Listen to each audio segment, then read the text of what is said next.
The Tigers lose a non-televised ball game, as is tradition here in spring training. But we also got some World Baseball Classic Tigers players updates to kind of discuss a little bit. We have a new waiver claim. We know Scott Harris loves those. We're going to talk about that edition and the newest round of roster cuts. A loaded show all today on Locked On Tigers. You are Locked On Tigers, your daily Detroit Tigers podcast. Part of the Locked On Podcast Network, your team every day.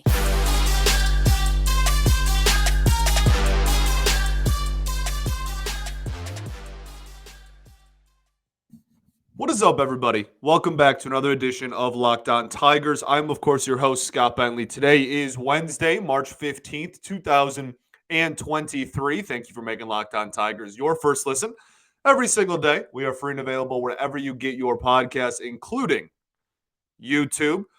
We are a part of the Locked On Podcast Network, your team every single day. Today's episode is brought to you by FanDuel, the official sports book of Locked On. Make every moment more. Visit FanDuel.com/Locked On today to get started. All righty.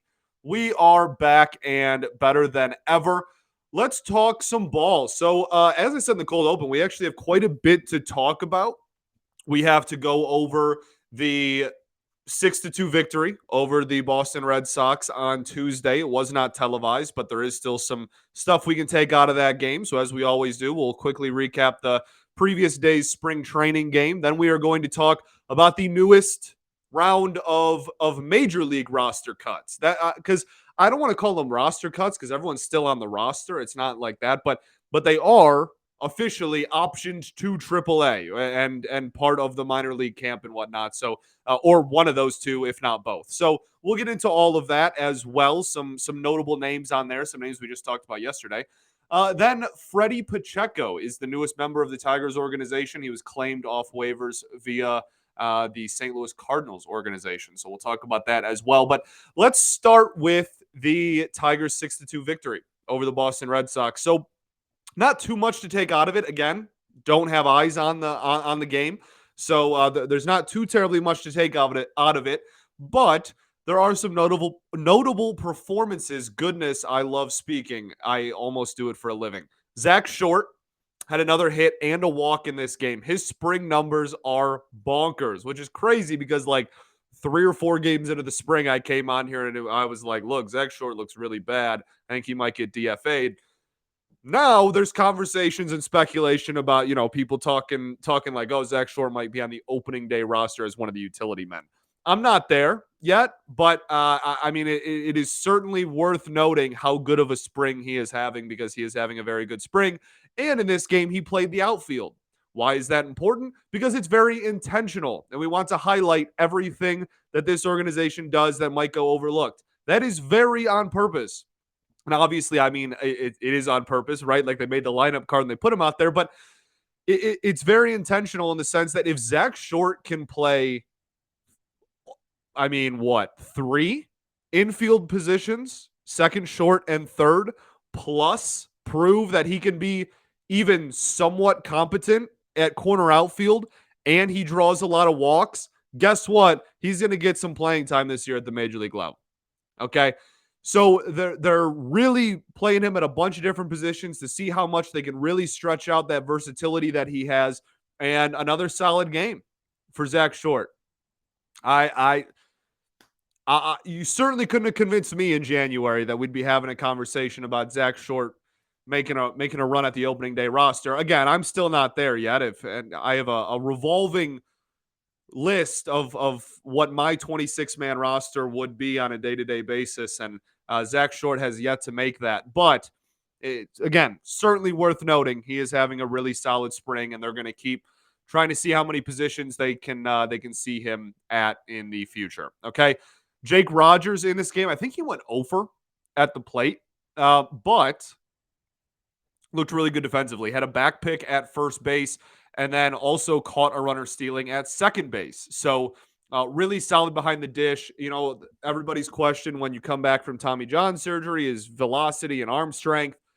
This spring there has been no issues regarding Jake Rogers' arm strength which is a great sign, obviously. And he's been hitting the heck out of the baseball, too, which certainly doesn't hurt either. So, there's kind of a conversation as we get closer and closer to opening day about, how many games is Jake Rogers really going to play behind the dish in a positive connotation? Like he might play more games at catcher than anybody else, even though Haas can, might have more at bats just because of the versatility and he can play corner outfield and whatever. We'll cross that bridge when we get to it, but really good to see him really solid behind the plate. I also just a really quick sidebar.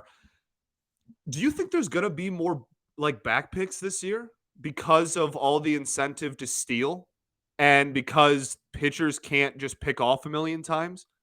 I think there is. I haven't really seen it talked about, and we haven't really talked about it on here. But I was thinking about that like 3 or 4 days ago. I think we saw a game. It was probably a Tigers game where there were 2 or 3 back picks in an inning, and I was thinking like that might be a weird side effect of all the rule changes. Like there might be a lot of back picking by catchers this year, and like more than we're used to, just because like pitchers can't throw over 5, 6 times anymore. So it's kind of the catcher's responsibility even more than it already was to keep that runner close to first base and not just the pitcher's responsibility. You know what I mean? So I think that might be like I'm not expecting 8 an inning or anything, but I think it might be a weird side effect. And this just jogged my memory of that thought I had like 4 or 5 days ago. So something to keep an eye on there, I guess, just for the nerdy catcher people out there like myself. Michael Lorenzen started this game 2 2/3, 5 hits, 2 earned runs, no walks, 3 Ks. Didn't see how he looked, obviously. Again, I'll keep reiterating, not televised, but the thing with him just has always been how frequently can he hit the strike zone. Like we saw post injury last year. We talked about it when we acquired him in the offseason when we signed him, but like post injury, he really went to a 2-pitch mix depending on the handness of the batter. And he had really good numbers post injury for the Angels last season as a starting pitcher.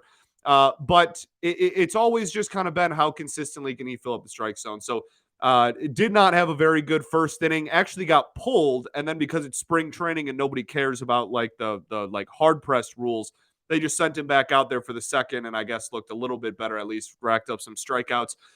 Mason Englert has been a story to watch this entire spring. I think 2 innings pitched, no hits, 1 walk, 3 strikeouts. I really like his stuff. I really do. I've been pretty impressed with what I have seen from him so far this spring. I'm a fan, and he has to stay on the major league roster unless they want to give him back to Texas, obviously. But Rule 5 pick Mason Englert.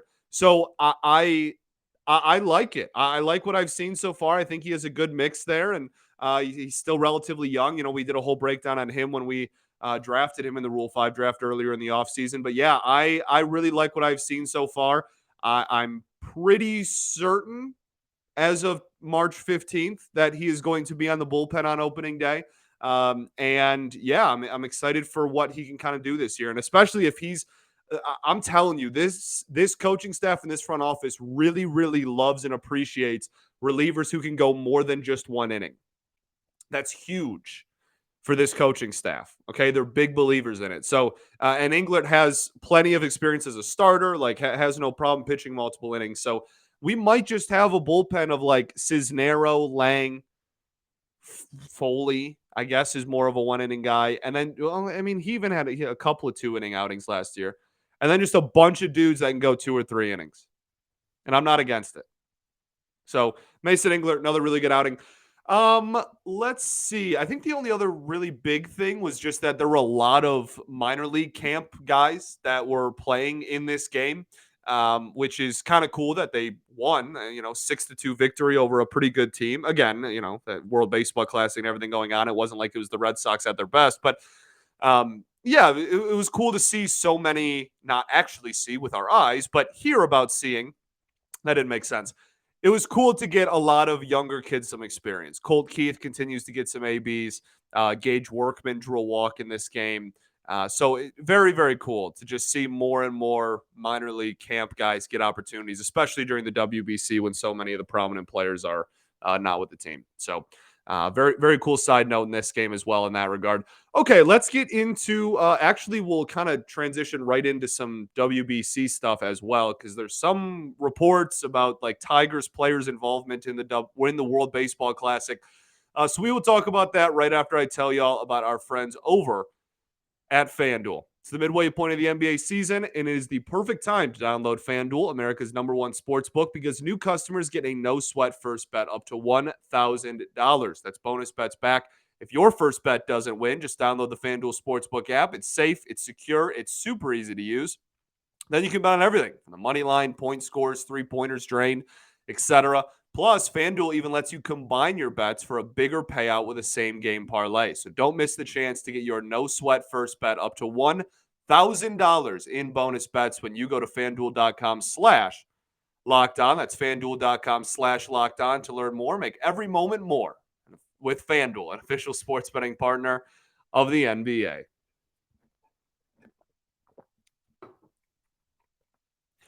All right, everybody, welcome back here. Segment 2 of Locked On Tigers. I appreciate you all for tuning in. We are back for another day of talking ball. Let's discuss some World Baseball Classic news. So there was just some interesting reports that I wanted to bring up. I don't have a solution is not the right word, but I don't have like a conclusion to any of these reports. They were just interesting and came across my uh, feed, I guess, my life. I don't know where I was going with that, but they jumped out to me, and I figured I would relay them to y'all if you haven't seen them already. So interesting reports. Some reports have said the Tigers have told Team Venezuela that Erod is only allowed to pitch in one game, pitch one time. Hinch and the Venezuelan manager both confirmed this as well. So this report confirmed, 100% is true.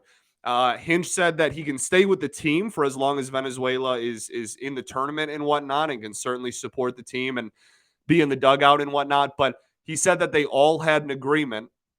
I'm assuming that's him and the Team Venezuela coaching staff, and hopefully Erod was part of that discussion as well, that he would only pitch once. And so that seems like all she wrote. That one, there's not too many loose ends or anything, no discussion really, but something to that is, I think, to keep an eye on. Not that Venezuela's just going to be like, screw it and throw Erod out there and go back on the agreement or whatever, but it's definitely an interesting part of the World Baseball Classic that I don't think is talked about a lot, especially with pitchers. And on the other side, we have conflicting reports on another member of Team Venezuela. Miguel Cabrera's participation in the WBC was kind of not up in the air, but was kind of discussed a little bit on the internet today. So there are conflicting reports here at the time of this recording. Maybe you know something by the time you're listening to this, but initial reports said that the Tigers put potential limitations on Miguel Cabrera as Venezuela continued to progress and get further and further. They just clinched a spot in the quarterfinals and advanced past the group stage. And part of that was even potentially limiting him to one at bat per game as they get further and further into the tournament. Now, this is reported by Marley Rivera of ESPN, also reported that the situation is quote unquote fluid, and that a league source also told ESPN that the Tigers have said that they have given no such restrictions to Miguel Cabrera's participation. Okay. Excuse me. So interesting, I guess, to say the least. We know I don't really like the word interesting, but I'm not really sure how else to describe that. I guess we will see. Does it really matter? To me, no. Like, this is his last season. This is the last year he's playing. I don't really care how often Miguel Cabrera plays. Now, if he goes out there and he like hurts himself, obviously that's going to be really devastating to a lot of fans that expected like a long, farewell tour type of thing. And like, I'm sure ownership, the Illiches probably would not be too happy, as they're going to make a lot of money off of Miguel Cabrera this upcoming season. But I mean, as a whole, as far as like product on the field and just like Miguel Cabrera's role on the team, we just did his player preview a couple of episodes ago. I don't think he's going to play too terribly much. And even when he does play, I don't think he's going to be really the key factor in a lot of victories this year. So whatever they decide, I'm sure will be in good faith and all parties will be fine with. I can't imagine that the Tigers are like, no, Miguel Cabrera can't play. I can't imagine that that's the situation. I tend to lean toward the latter half of the report being true, where he I can't envision that. I can't imagine the Tigers were like, no, he like it's his last year. Like just let him do whatever he wants. I don't know. I tend to lean that way, but we'll see. We'll see what happens, I guess. Okay, now let's get to some pretty big news. The next round of Major League roster cuts happened on Tuesday. We had option to AAA Toledo officially Ronnie Garcia, Brendan White, Parker Meadows, Andre Lipsius. Those are four very big names in the spring. All were, to some extent, fighting for a positional battle. And then also minor league camp, sent to minor league camp, rather. Zach Logue was part of that too. Not option to AAA because I believe he's already in the AAA. So not he wasn't optioned or anything like that because he wasn't on the major league roster, but moved to minor league camp. He won't make the team out of spring training either. So Ronnie Garcia, really quickly, let's just go through all four of these dudes' situations. We can talk about why they're not going to be on the opening day roster. Ronnie Garcia is who we'll start with. Early on, like when we first took him in the Rule 5 draft, I was probably unfairly hard on Ronnie Garcia. He had not played really at the higher levels and kind of got rocked. And I believe that was the COVID 2020 season was the year that we took him in the Rule 5, I think. So anyway, and then like 2021, he missed, I think, the entire season with injuries. And so, but he's still here. And even under new president of baseball ops, he is still here. Like he's not anymore just the Al Avila loves him, so he's going to stick around guy. Now we don't have Al Avila here, and the new guy flushed out like half of the 40-man roster, and yet Ronnie Garcia is still here in camp. So I think I was a little unjustly hard on him probably in 2020, so that's on me. But like objectively, he was not good early on. But lately, 2022, the overall numbers are not great for Ronnie Garcia. They're not bad. They're not as bad as they have been in the past, but they're not fantastic. However, out of the bullpen specifically, because if you remember, he had to start like 8 games last year, which is ridiculous and should never be a thing. Ronnie Garcia shouldn't, as much as I just got done apologizing and saying I was probably too hard on him, he should never start a Major League Baseball game for a team that's trying to win games. Okay? He made 16 appearances, 8 as a starter. He had a 5.11 ERA, 8 as a reliever, 2.57 ERA, and a 4.88 OPS against all hitters he faced as a reliever in 2022. Now, again, that's in 14 innings, great small sample size, but like a sub 150 batting average against as a relief pitcher. I actually think I don't mind the mix. He's got like decent velocity there. I have really warmed up to Ronnie Garcia a lot more than I did if you followed me back in when I was still making videos and whatever on Twitter back in like 2020. So I do think that it makes sense that he's not going to be on the opening day roster. I'm not trying to convince you that he's some incredible reliever and this is a mistake. I think this is the right call. I wouldn't have had him on the opening day roster either. But just it's not because like the layman take of like, oh yeah, Ronnie Garcia is awful. Why is he still here? The no duh, he's not going to be on the 40 man or not going to be on the opening day roster rather. I think we'll probably see him in the bullpen at some point this season. And we'll see how he does. And we'll see how he does in AAA, obviously, to start the year. Brendan White, one of my favorites in really the entire organization at the moment. Friend of the program. We got to sit down with him after he was added to the 40-man last year, at the end of last year. This doesn't surprise me. I was really holding out hope that he would make a run and be on the opening day roster, but it doesn't surprise me. He definitely has some stuff he needs to iron out. There were some command issues at times. He had one really bad inning in particular last week. So Not surprising, but I will definitely be keeping a close eye on Brendan White's AAA campaign because relievers are so it's such a revolving door. Like we have the same conversation with third base this year for this team, but like it wouldn't surprise me if we saw like 12 to even like 15 if you want to get super crazy with it, like different relievers after game 162 this year. Like it wouldn't shock me if we looked back and we were like, wow, like we hit the teens in like the amount of relievers that appeared for this team on a semi-consistent basis. So I'm sure we'll see both of those dudes at some point in the show this year. And yeah, definitely two players worth keeping an eye on in AAA. So let's get to our last break here. And then on the other side of it, we will talk Parker Meadows and Andre Lipsius, the two controversial is probably not the right word, but the two loudest demotions yesterday. We'll do that right after this.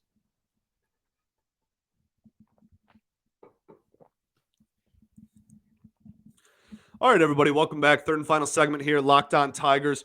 So let's talk about Parker Meadows first. You want to get that conversation over with?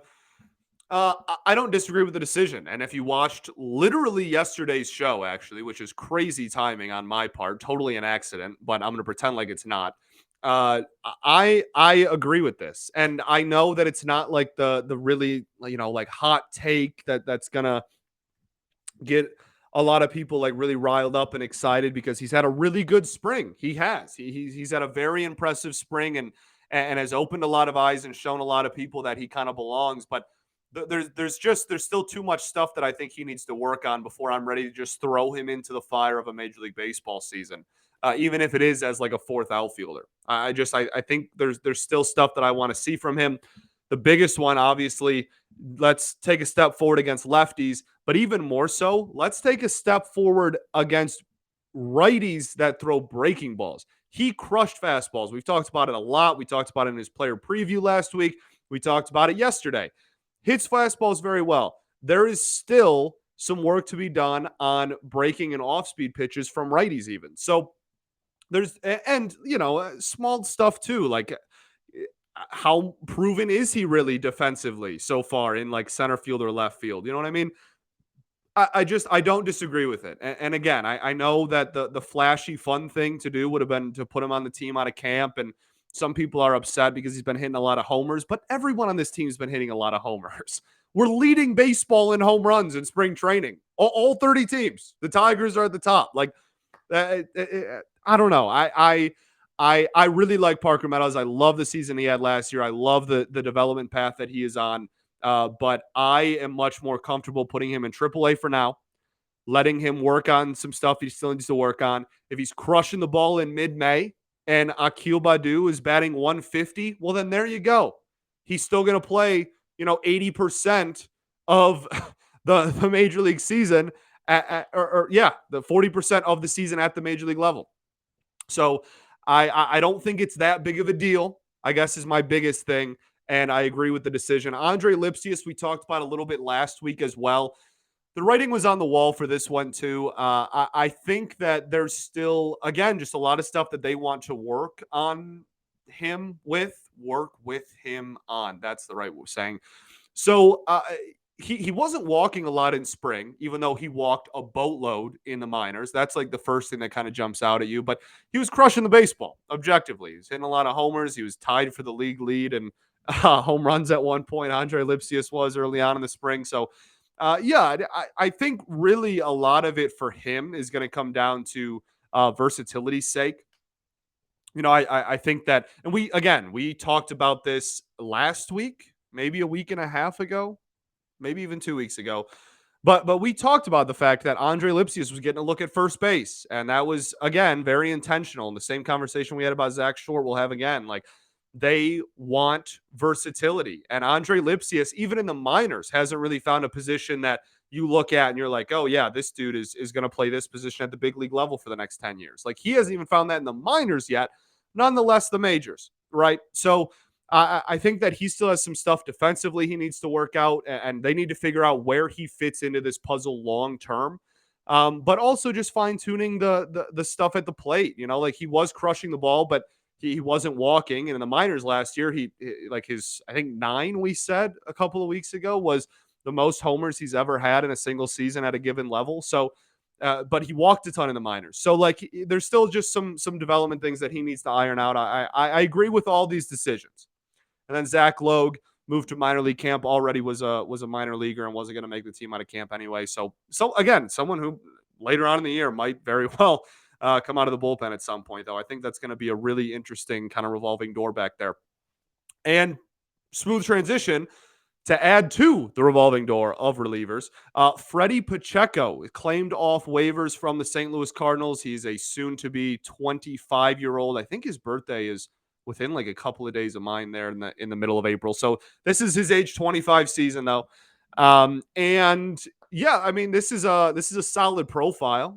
There's some work to be done for sure. I don't expect him to make the major league team out of camp or anything like that. I think there's a lot of work to be done, but 95 to 98 fastball velocity when he's healthy, mid 80s slider. Now that's kind of, two pitch pitcher. That's kind of the end of it, but that's good. And you'll gladly take that profile. As far as his numbers, pretty intriguing stuff here, like really good K numbers in AAA last season. He had a 32.6 K per 9. I mean, just listen to these K numbers throughout every level, okay? Like, I'm just going to read literally every single level, no matter if he's pitched 1 inning there or like 100, okay? 2018, rookie ball, 51.5 K percentage. 2018, rookie ball, 31%. 2019, single A, 34.5%. 2021, high single A, 43.5%. Then 44.5%, 45.5%. Double A 2022, 34.5%.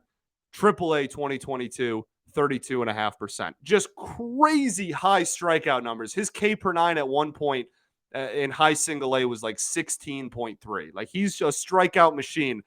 The flip side of the coin there is that he has pretty high walk numbers as well. Pretty comfortably above 10 at every level. In AAA last year, he did cut the walk rate down to 9.1%. So that's something, I guess. But that's the key. Is it's gonna be trying to cut that walk rate lower and lower. Now, that's not like unfixably astronomically high. It's not like he's rolling in here with a 19 or a 20% walk rate in the minors, and you're like, oh goodness, we got to try to that's high. You want to cut it, but it's not unadjustably high. Okay, so I like it.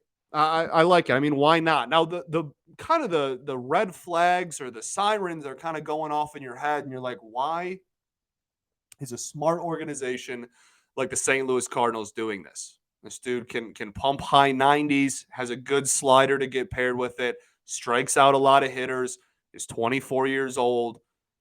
Like, what are we doing here?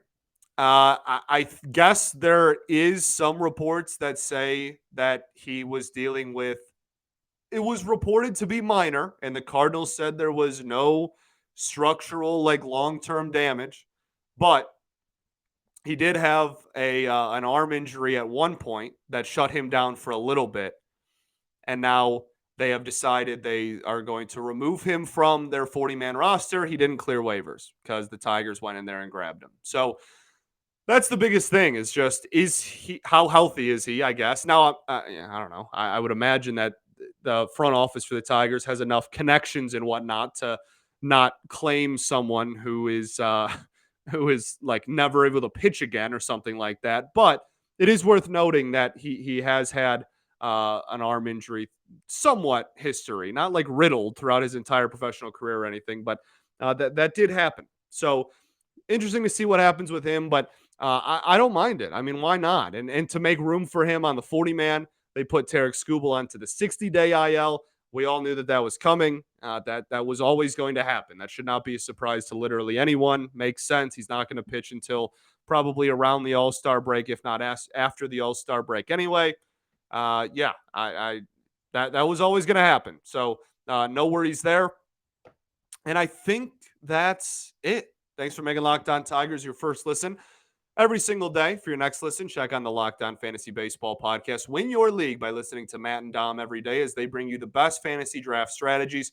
Find Locked On Fantasy Baseball wherever you get your podcasts and on YouTube, part of the Locked On Podcast Network. Your team every day. Okay, I think that I was trying to think if there's something else, but I feel like I covered everything. Okay, we'll be back tomorrow. I appreciate y'all for tuning in. More cuts probably on the way. I would imagine that this weekend, probably quite a few more. I mean, what are we at? 49, I think the PR department said today. We're at 49 players still on in Major League camp and on the Major League roster there, and we got to get to 26 by the end of March here. So we will certainly keep having that discussion. I am not against any of the decisions that have been made so far, and I really appreciate good waiver claims. We ball, baby. Peace and love. Going to Derby's dope. I'll catch y'all tomorrow. Go Tigers.